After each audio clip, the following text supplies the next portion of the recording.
Now, you either have a body or you have intelligence. Fuck. Idiot. My brains, my intelligence lives in my brains. That's the home of my thinking. And my brains live in my body. So, my intelligence is my body. That's how I think it. Without a body, there's no intelligence.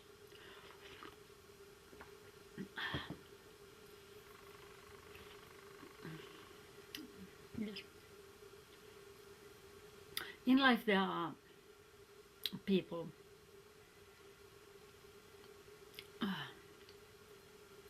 persons who have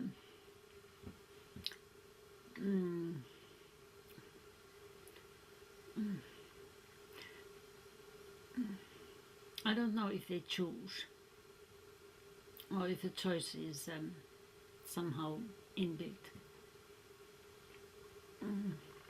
But there are people who most of their lives practice thinking, intelligence, and the world as a kind of a place where people live the ordinary life stays rather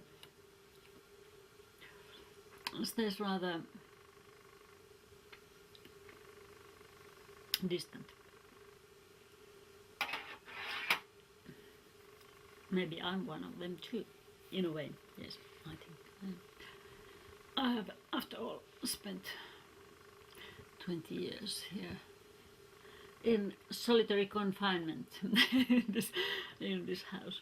Yeah. Has it been voluntary? Maybe not. Has it been necessary? I don't know, maybe it has been. Anyway, it was not about me. I was talking. No, it's about the rift between life and intelligence.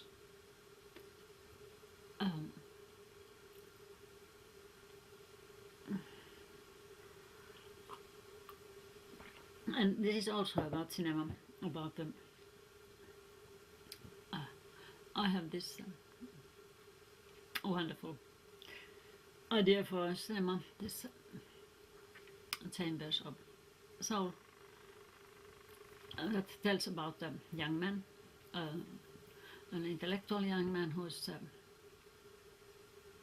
rather distant to ordinary life, and how he encounters a girl and kind of falls in love, gets enchanted anyway, and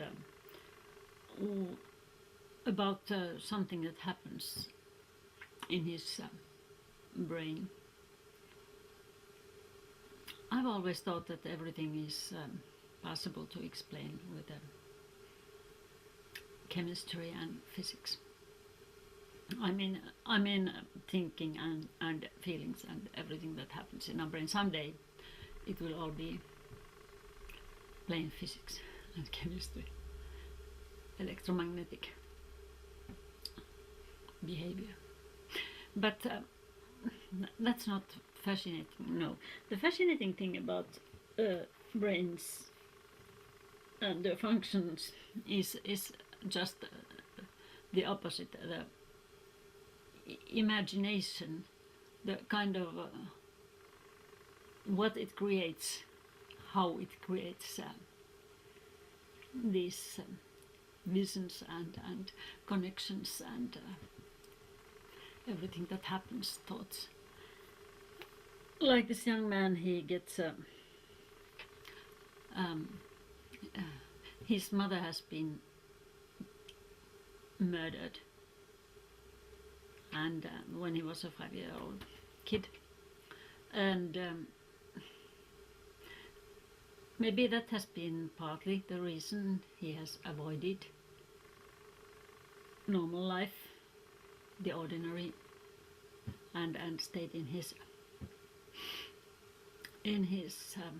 solitude. Anyway, this kind of buried experience manifests itself slowly by creating visions of things that happened in his early childhood, and it bothers him. He has to take himself and his emotions seriously and find out what is it about, why, and that's how it is, and that's what the movie deals with. He and his girlfriend make a trip to the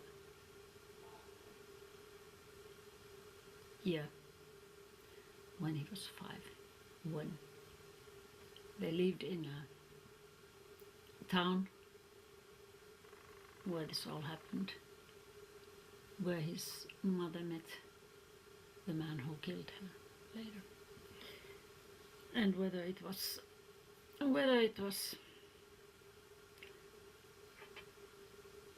passion, lust, love.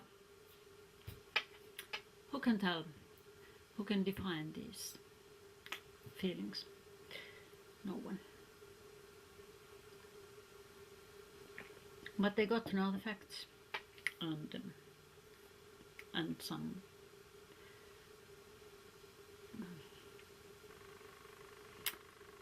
something around them. The atmosphere of this relationship,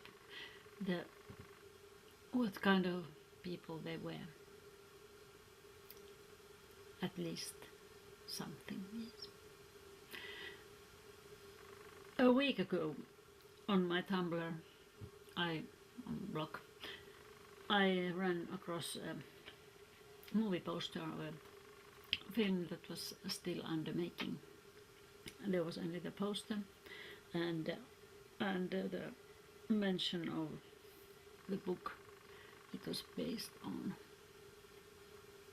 and the writer. And then there were some excerpts from the book. And the male lead of the film was Jeremy Irons. I like very much him as an actor. And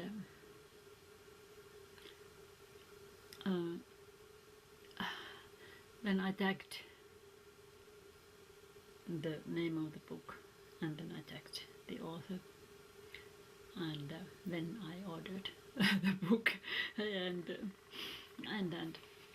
the book came a few days ago. I'm about halfway done with it. It's the Night Train to Lisbon by Pascal Mercier. It's about a Swiss linguistic professor of Old Greek and Hebrew and some old and rather dead languages. And this professor, he has been teaching in the same gymnasium or whatever it was, anyway, for 30 years. And one day on his way to job, he crosses a bridge, and on the bridge there's a woman, and something happens, and the same day it's just an occasional meeting, but something, the way the woman says Portuguese, I don't know, this was rather dry and not good way, but she says it with a mellow, lovely, sensual voice. Portuguese, Portuguese. Oh God. and that and some a book she drops and later gives to this professor. Make him to take. Something happens. He leaves his class in the middle of the day, and he doesn't answer the doorbell or phone, and that night he boards the night train to Lisbon, and there he tries to find out everything he can of the writer of the book that woman gave him, Amadeo Prado. It turns out that he's dead, and he has been a doctor and worked for the resistance during the Salazar dictatorship, and but I'm only halfway. But anyway, this is the same kind of thing. Something happens, and that something picks on something in his brain and makes him to leave his former existence and rush to the unknown. He finds very suavely his way there in Lisbon with the people who have known this Prado and his Prado's relatives and sisters, and so. But I don't know how it will end. No. Same kind of theme there was in this film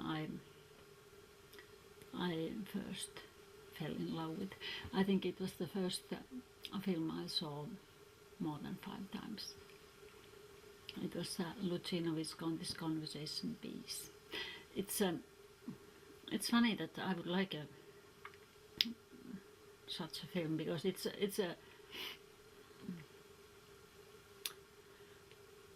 it's been done inside 2 apartments. This one and the one above it, and mostly in this one. And I've never liked. I'm a bit claustrophobic, and I don't really like closed surroundings. No. I would like. I think cinematic is something that opens up to different layers of this world, and but that was very.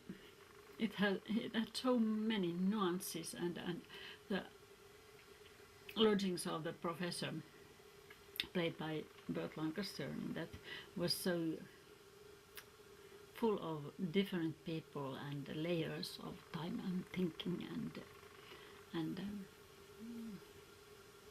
Mark's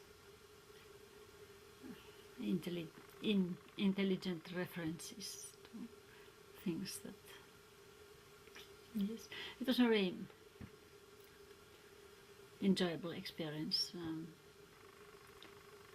and I've always liked Italy as a country. I've liked the culture. I had been to Italy some years before for more than a month in summer.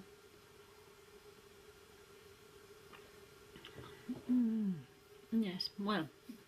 That was my first encounters with Lisbon and Visconti, and the other actors was this Burt Lancaster. He played the professor, who was just such a man of intelligent solitude, scientist of nature, and then these people, this mother and her 2 children and her young lover, come to his life by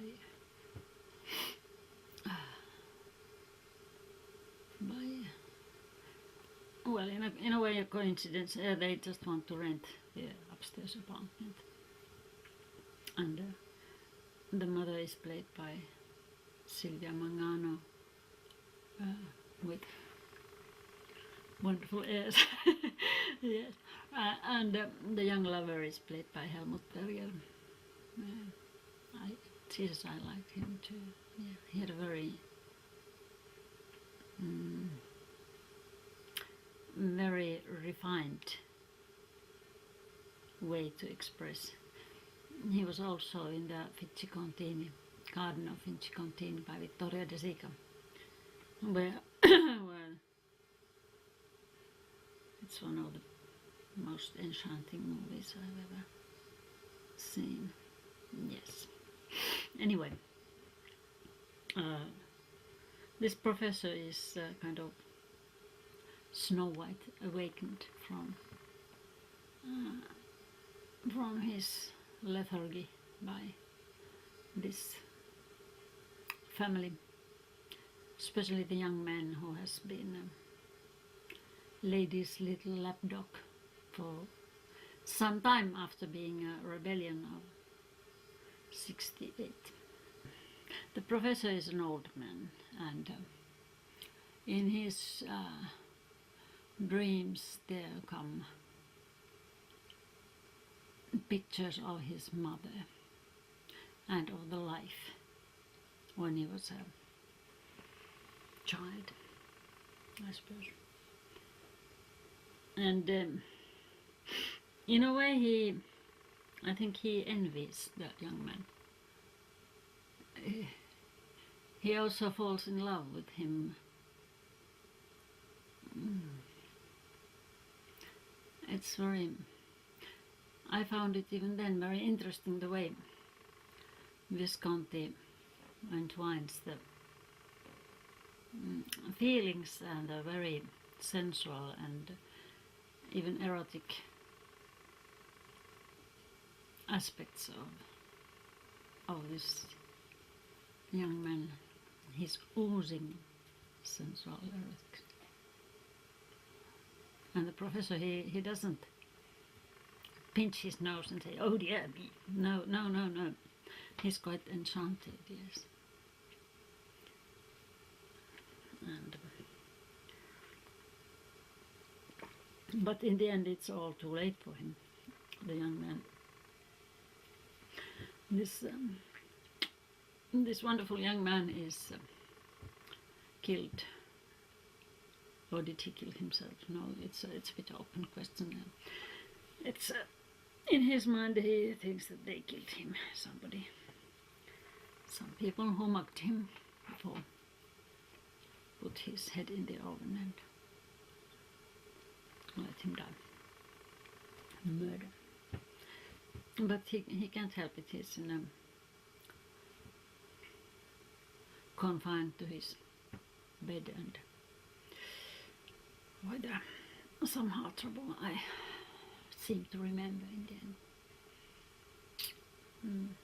I would very much like to see it again. Like some other Visconti films. I like The Damned.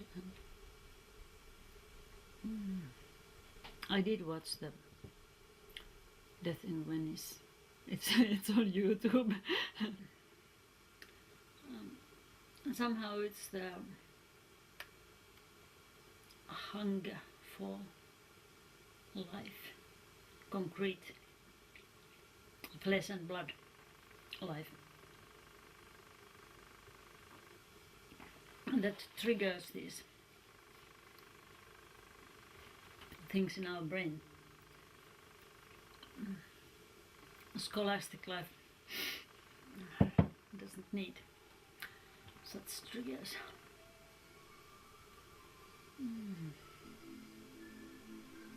Hunger for